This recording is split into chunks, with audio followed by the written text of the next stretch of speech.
Estamos aqui com o Dr. Adalto Manfrim Mendes, participando da Semana da Fibromialgia. Você que enviou a sua pergunta, ele vai poder nos responder agora. Estamos aqui com a primeira pergunta recebida. Foi a Maria José Oliveira, de São Sebastião do Paraíso. Ela pergunta ao Dr. Adalto: qual o tipo de doutor que diagnostica a fibromialgia? E para o tratamento? Dr. Adalto, seja bem-vindo aqui na Líder TV, com essa parceria aí para ajudar as pessoas que têm fibromialgia. E o que o senhor poderia falar para Maria José a respeito disso?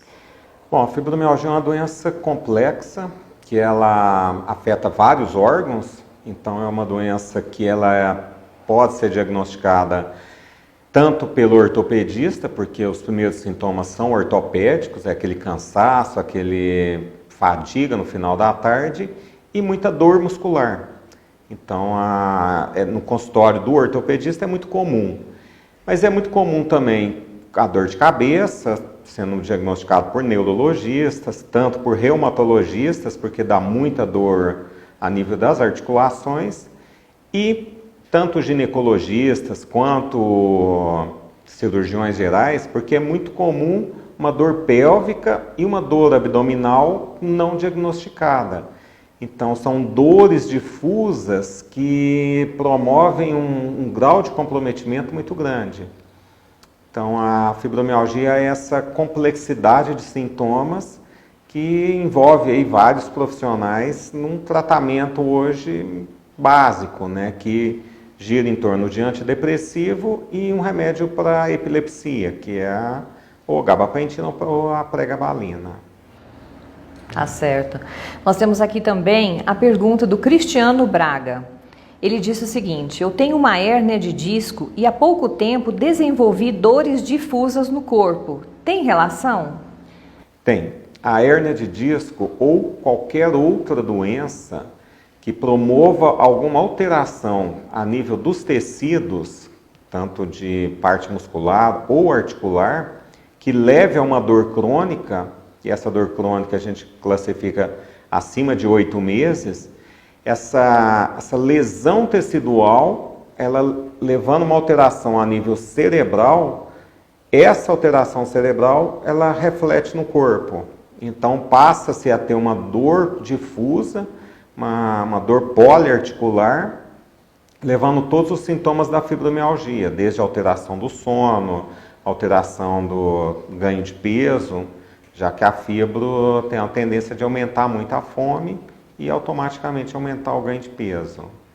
Então, qualquer doença pode desencadear aí uma fibromialgia.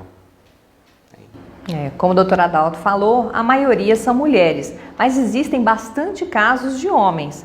Temos aqui também a participação do Carlos, ele é de São Sebastião do Paraíso. O exercício físico moderado é bom para a fibromialgia? Tem todos os tipos de sintomas, o Carlos está falando, mas atualmente ele não está nem conseguindo trabalhar. Bom, Carlos, o exercício físico ele é fundamental no tratamento da fibromialgia. A gente só consegue aumentar o número de neurônios que são responsáveis pela produção da serotonina, que é envolvida aí na fibromialgia, através do exercício físico. Só que não é só o exercício, você tem que associar uma alimentação totalmente anti-inflamatória, que seja rica em nutrientes, tem que fazer o treinamento mental e tem que fazer um exame de sangue para corrigir várias rotas metabólicas que também desencadeiam dores. Então, o exercício é obrigatório, mas só ele você não consegue vencer essa doença. Tá certo. Doutor Adalto, a Dalila está fazendo uma pergunta aqui bastante interessante e que eu já cheguei até a ouvir, eu sou inclusive uma paciente, gostaria também até de saber, a fibromialgia é genética? Não. A fibromialgia é uma doença multifatorial, mas ainda não há comprovação dessa transmissão genética, embora a fibromialgia leve a um comprometimento de uma capa de proteína que envolve o DNA. Então, a expressão gênica ela está muito relacionada nessas alterações da fibromialgia e podendo, em alguns casos, ter essa transmissão de um gene defeituoso, mas não foi determinado algum gene específico na determinação dessa doença. Nós temos aqui também a participação da Vânia Mumik, aqui de São Sebastião do Paraíso. Ela diz o seguinte: eu tenho fibromialgia há mais ou menos 10 anos e há mais de 3 anos as dores são constantes. Ela engordou bastante e a carga medicamentosa aumentou. Como voltar a viver novamente em meio a tanta dor? Bom, Vânia, o tratamento da fibro não medicamentoso, ele envolve uma mudança de hábitos muito grandes aí. Envolve desde desse treinamento mental, que é muito comum, uma alteração psicológica, principalmente na mulher, e associado a todas essas mudanças, tanto alimentares quanto mudanças de exercício físico, e ter essa visão um pouquinho mais ampla, que não basta tomar um antidepressivo e achar que vai resolver, porque não vai. Na fibromialgia a gente tem que olhar o paciente como inteiro, como todo, para tentar achar esses pontos aí que estão em carência, para tentar resolvê-los de uma maneira não farmacológica, já que cada vez mais os antidepressivos levam ao aumento da fome e automaticamente aumento do peso. E aí vira um ciclo vicioso, porque a própria gordura ela já é inflamatória e ela já irrita o cérebro. Então é uma coisa levando a outra. Então essa visão ampla é obrigatória no tratamento dessa doença. Olha só. Doutor, nós estamos aqui também com uma pergunta da Thaisa Nonato. Ela é de Ribeirão Preto. Ela está perguntando: qual é a relação da menopausa com a fibromialgia? Bom, a menopausa não tem relação com a fibro. Não foi se provado nada, tanto é que vários pacientes na menopausa fazem o tratamento hormonal e não aliviam os sintomas.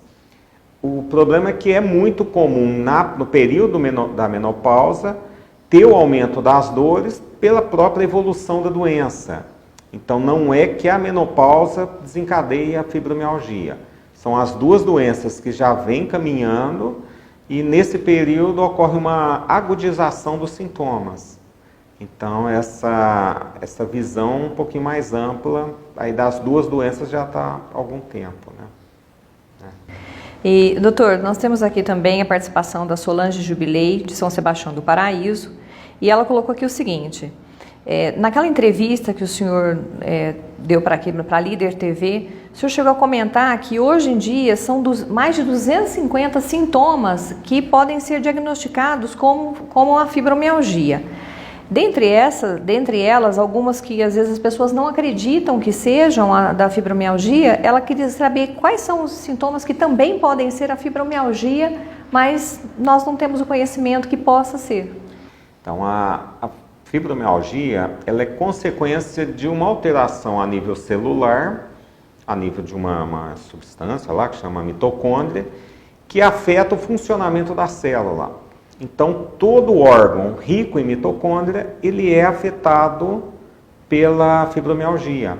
Então, desde tonteira, labirintite pode estar relacionado, dor pélvica, dores abdominais que não se consegue fazer uma causa, né, um diagnóstico, as dores tanto ortopédicas, as várias causas de dores ortopédicas, essas dores difusas, palpitações, arritmias descontínuas, né? Desde depressão, está muito relacionado com o quadro depressivo e alteração de comportamento, e desde alteração do paladar, perda do tato, do gosto pelos alimentos. Então, qualquer órgão pode ser afetado junto com a fibromialgia, porque a origem é comum, ela pega a nível celular e afeta de modo geral. Tá certo. Continue enviando as suas perguntas e as suas dúvidas para o celular 35 998237678 e participe. Quanto mais perguntas você enviar, mais serão suas chances de ser sorteado. Ele vai sortear no dia 6 de dezembro aqui na Líder TV e você enviando mais perguntas, suas chances crescem. Você pode acessar o site www.fibromialgia.med.br, baixe o app e tire suas dúvidas. Aproveite!